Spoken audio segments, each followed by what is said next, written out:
هنسمي الله ونصلي على الرسول. اللهم صل وسلم وبارك على سيدنا محمد. النهارده هنعمل رز السمك، بس هنعمله بطريقه فيها يعني حته مختلفه شويه كده، بس ان شاء الله هتطلع جميله وهتعجبكم. معنا المكونات: زيت، كمون، ملح، عسل، معلقتين عسل اسود، بصلايه، كوبايتين رز، وانا معايا الرز بالكوبايه دي. هنا البصله خرطناها خرط مكعبات كده، وهنا الرز غسلناه وسايبينه بيتصفى. ونروح على البوتاجاز، الحله على النار، ونحط فيها الزيت. مجرد الزيت ما يسخن هننزل عليه بالبصل. احنا كده هنحمر البصل لحد ما يوصل لدرجه البصل، يعني مش هنقول الذهبي، هيبقى بني غامق شويه كده. عندي البصلايه بادئه داخله على اللون الذهبي، لا انا عايزاها تاخد اللون البني الغامق، بس برضو ما احرقهاش. هنا كده خلاص وصلت اللون اللي انا عايزاه، البني الغامق شويه. هنزل بقى معلقه العسل،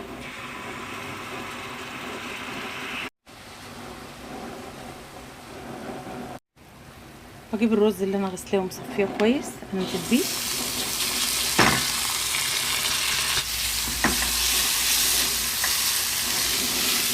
هنقلب كده،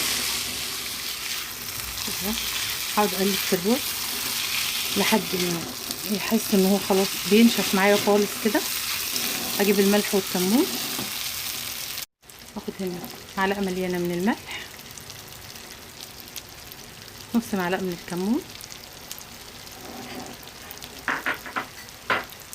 ونقلب.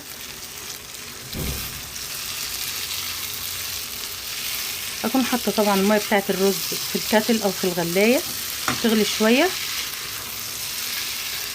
عندي انا هنا عامله كوبايتين 2 رز، هحط لهم 3 كوبايات ميه لان الرز عندي بيشرب ميه شويه. انت بقى على حسب الرز عندك، انت شوفي بتستعملي ازاي. في رز بياخد يعني بياخد كوبايتين ميه، الكوبايتين بياخد كوبايتين ميه، في بياخد 2 وربع ميه، على حسب انت الرز عندك بتستخدميه ازاي كده. انا هنا عندي الرز بيشرب شويه ميه، فمزوده له الميه شويه.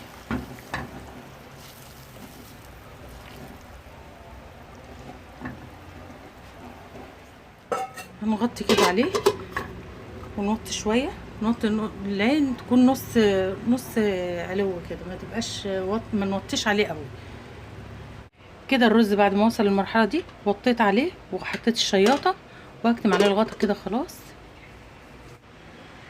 كده هنشوف الرز بقى، ما شاء الله كده استوى خلاص.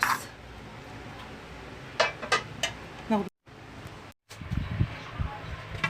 كده، هننزل الرز بالعسل، العسل اللي مديله الشكل الجميل البني ده مع البصل طبعا، وبالهنا والشفا.